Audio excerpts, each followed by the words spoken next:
Yun guys, magandang hapon po guys. So galing na tayo ng North Caloocan. At kaninang umaga nga ay galing tayo dito sa area na itong Montalban. Ito San Mateo tayo ngayon guys itong area na to, San Mateo ito. So kaninang umaga guys, nagsimula tayo doon sa Montalban sa may Manila Hills. At nakarating nga tayo doon sa North Caloocan, Kawayan at saka sa banda ng unahan sa panang Kawayan guys. Kalimutan ko. So naka-pick up to, yun ang ikot-ikot tayo doon, naka-pick up tayo, drop lang tayo ng malapit. At tapos nung nakaramdam na akong pag-ulan guys, kasi umulan kanina, pasa nga ako kanina, ay kumuha na rin ako ng pauwi dito sa Montalban. So San Mateo po ang nakuha natin guys, dalawa. So na-drop natin sa San Mateo, dalawa. So kakatapos lang ng drop natin guys dito sa loob ng subdivision na ito. So ngayon guys, reaction tayo sa patungkol sa kay Lalamove, na ang ating hiling na sana ay mapapakinggan, at hindi naman tayo yun yung humihiling na sana ay bigyan pansin yung ating mga reklamo, kasi sabi ika nga niya nung tayo nag-apply sa kanya ay tayo yung naging partner, business partner niya dito sa Lalamove na to, no? Partner daw tayo niya. So pakita sana ni Lalamove na tayo ay partner niya at pakinggan niya yung ating mga hinaing patungkol nga sa Lalamove ngayon. At hindi lang naman ngayon, noon pa sa mga nauna naglalamove. Ako kasi guys, wala pa ako isang taon dito, bago lang, at hindi rin araw-araw bumabiyahe. So last kong biyahe guys ay nung nakaraang Biyernes, no? So ngayon Biyernes din ngayon guys, so ibig sabihin isang linggo na guys. So sa buong buwan ng January guys, 2024 ay nakatatlong biyahe pa lang tayo guys. So ngayon po ang pangatlong biyahe. So guys, ang topic reaction natin guys tungkol po sa pin location. Yun, pin location guys, na minsan kasi guys mayroong mga mayroong mga customer na nagpipin location sila doon sa mas malapit sa kung saan sila nakakamura. Halimbawa subdivision guys, ipipinto nila yan doon sa main gate na papasok ang subdivision, pero yung bahay nila malayo pa. So pagdating doon sa pin location, hanggang doon lang yun. Tapos tatawagan mo na kung saan, tapos makisuyo, kuya pasok na lang dito, ganito, ganyan, tuturo ko na lang sa iyo kuya. Tapos mayroon po akong nilagay na message dyan kuya na at sila pa yung galit kasi sabi, ba't hindi ka nagbabasa ng message? Nagme-message po ako. So yun guys, no, isa din sa problema yun, kasi kanina biktima rin ako ng ganon kanina. Kaso lang yung subdivision na pinasok ko kanina ay kabisado ko yung area, no? Kanina sa unang pick up pa lang natin kanina guys doon sa Manila Hills. So ang pick up nila guys, yung pin location nila guys, ang nilagay doon sa baba ng Manila Hills, kasi mayroon pong landmark doon na tawag ito Fountain at saka 7-Eleven, no? Kaya makukuha talaga sa yun pag mga ganyang location. So doon nila pinipin. Sa bahay nila mismo, hindi nila nilalagay kung anong block, anong street.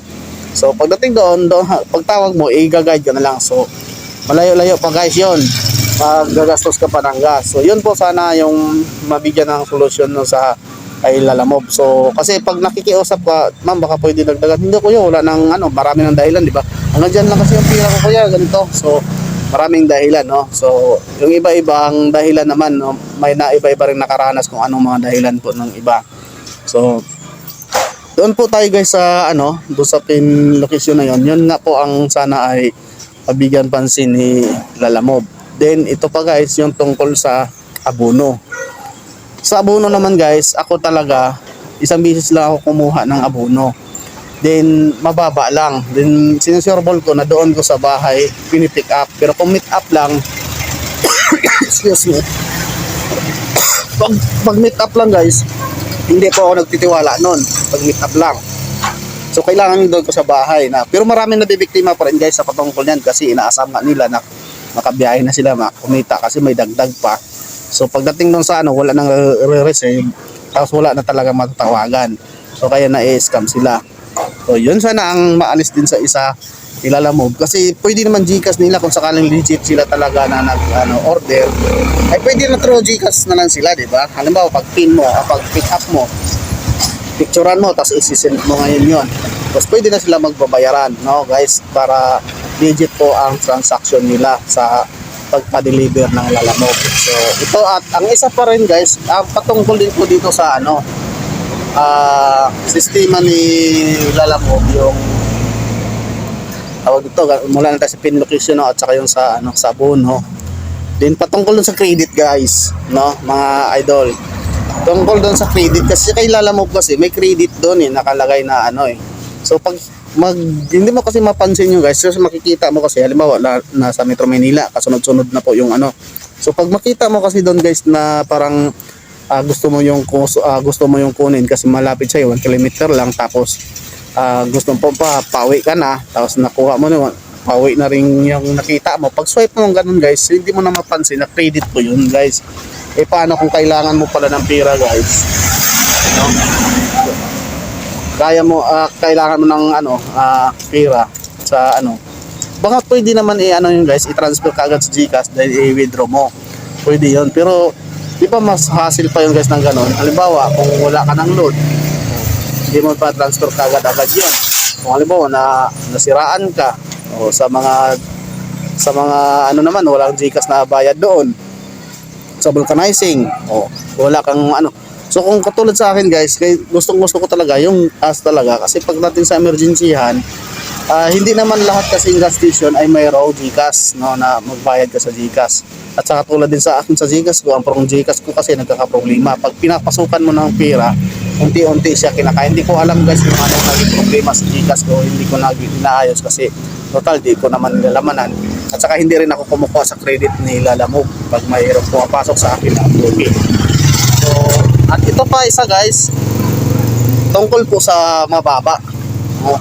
Napakababa talaga si Lalamove mula daw umpisa. Marami po ako mga veterano na kausap na simula daw umpisa, kaya man lang sila nakapagtyaga guys, kasi nga kailangan talaga nila guys na may mga hulugan silang motor, mas mabilis kumikita pagka sa ganito nga delivery. Hindi na yung matagal yung matagal pa hanapin ng pera, mamasukan ng trabaho 15 days makakasahod, hindi weekly asahod o monthly asahod. So dito sa Lalamove, kinahaponan na may pera ka at pumili ka ng gatas. Pero kung susumahin natin guys, hindi po talaga kumikita dito sa Lalamove. Kumbaga, hindi ka talaga makapagtabi, hindi ka makapag-ipon. Bakit guys? Siguro mayroong iba nakapag-ipon dahil nga siguro ay wala silang iniintindi. Pero katulad sa akin guys, halimbawa mag-top up ka ng 200 guys, yung 200 na yan guys ay kumikita na yan ng 800, no? 800 guys, kita na yan, no? Yung top up na 200. So sa kung maghapon o hindi, kung hindi naman 1,000, sa buong maghapon maubos mo yung 200 mo, ay kibali 1,000 po yung maging kalabasan yon. So top up na 200, tapos may gasolina. Ang gasolina mo nun guys, sigurado ako mag 300 yon. So 500 na kaagad yung guys, no? Top up mo, tapos gasolina mo na 300, di 500 na. Then doon pa sa load mo guys, halimbawa naglo-load ka ng 100, so magkano na, 600 na. Ikunan mo pa ng maintenance guys ng motor mo, halimbawa 100, magkano na, 700 na. Tapos magtabi ka pa guys para sa monthly mo ng motor, halimbawa 100 na lang araw-araw ang itatabi mo guys. So magkano na yun guys, 800 na. So magkano matitira sa'yo, ikaw rider? Rider po, magkano matitira sa'yo? Swerte na lang kasi guys, ang laban na lang sa amin mga rider kung mayroong kaming mga tip na naibibigay. Tulad ng December guys, no? December maraming ibibigay na tip. Ako guys, lumalabas po ako noon, saglit lang ako guys, naubos na yung top up ko. Ang lumalabas dito sa income ko sa Lalamove ay lumalabas doon ay 1,000 sa 200. Pero pag bibilangin ko yung pera, umaabot siya ng 1,413, no? Bakit? Mayroon siyang mga binibigay ng yung customer, no? May mga tips sila nung binibigay. So hindi na kasi kakaltasan ni Lalamove yon. At saka mataas din. At isa pang topic natin guys, yung patungkol sa mataas nga yung percent na kinukuha ni Lalamove, kasi umaabot po siya ng 20%.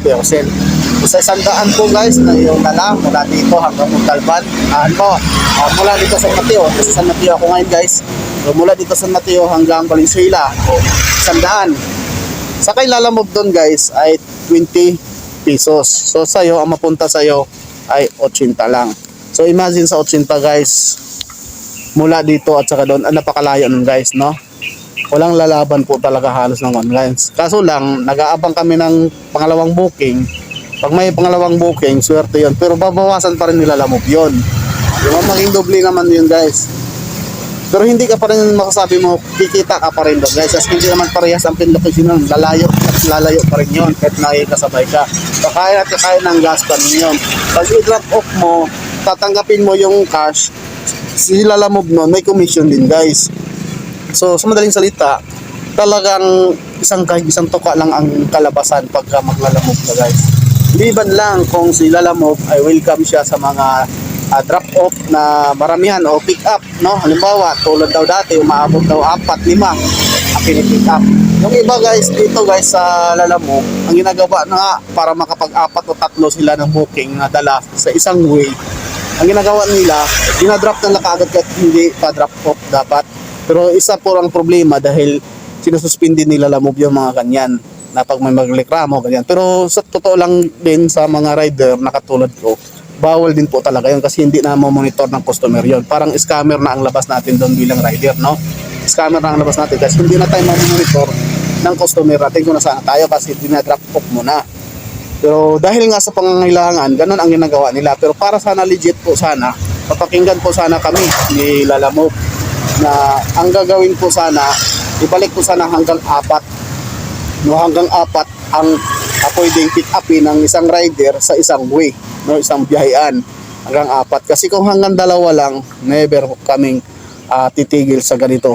Batikiusin ka talaga namin Lalamove. Marami na po kami, may mga team na kami nabubuo dyan sa mga tabi-tabi na hindi lang sila nagre-react kasi nagantay nga po sila kung sino yung talagang tutulak na maging mangunguna.